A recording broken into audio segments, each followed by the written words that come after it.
They are the defending national champions. If they were 7-3 right now, and you had the argument that they're taking off games, and they've, say, lost 3-4 games, I would understand where you're coming from, but they've pulled out games, despite the fact that I do agree that they've been slacking and sort of having a national championship hangover. They're still undefeated.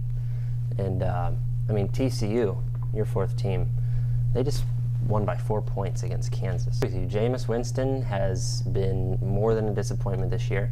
If you look at his numbers last year, his touchdown-interception ratio compared to this year, last year, it was 40 touchdowns to 10 interceptions. This year, it's 18 touchdowns to 12 interceptions. And we have 2 games left in the season, so his numbers are nowhere near what they were last year. He's been in trouble off the field. He's been sort of a disappointment, definitely a sophomore slump. Do you think that experience helps? And do they have any youth on the team that sort of make up for that? Do you think that with the offense carrying the load so much for the team that'll translate poorly as the year goes on into the postseason?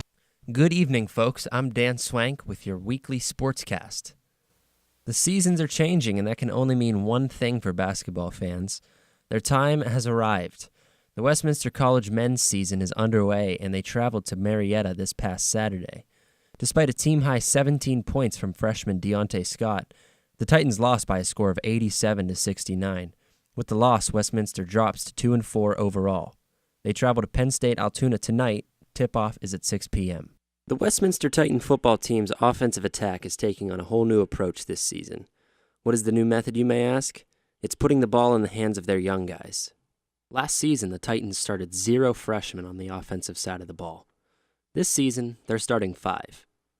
They are quarterback Paul Colombo, running backs Demetrius Bentley and Dom McKinley, and wide receivers Karazi Williams and Xavier Eubanks. The newest power rankings in college basketball show that the Kentucky Wildcats will remain at number 1. Coach Calipari's squad has been beating opponents by an average of 36.8 points a game this season. Filling out the rest of the top 5 are Wisconsin, Arizona, Duke, and Louisville, all maintaining perfect records thus far.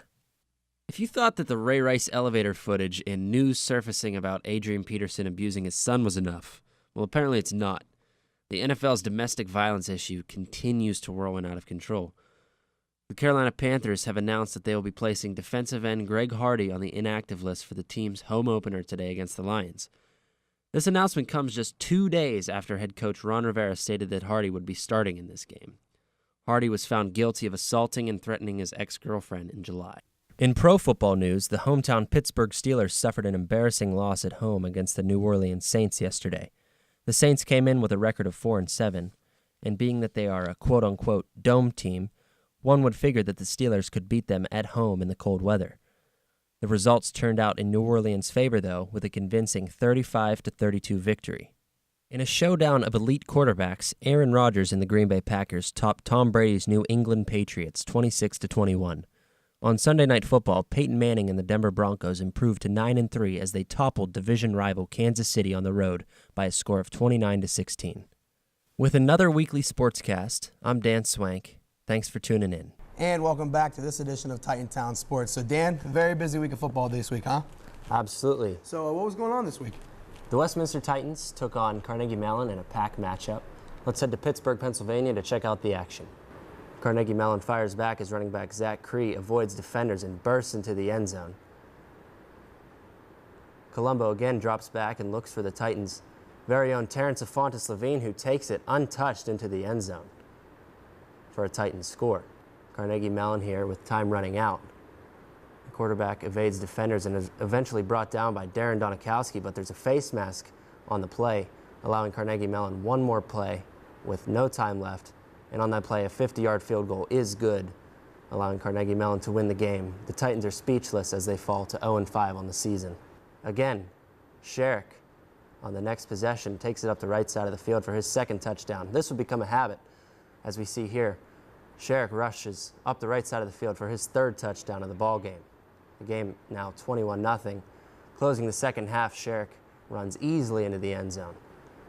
For Laurel now, Matt Conway, number 34, gets his first action up the left side of the field. That's his first touchdown of the game. Yakubik for Mohawk, doing all he can to keep the team in the game, rushes for his second touchdown. I'm Dan Swank. We'll see you next time. Oh.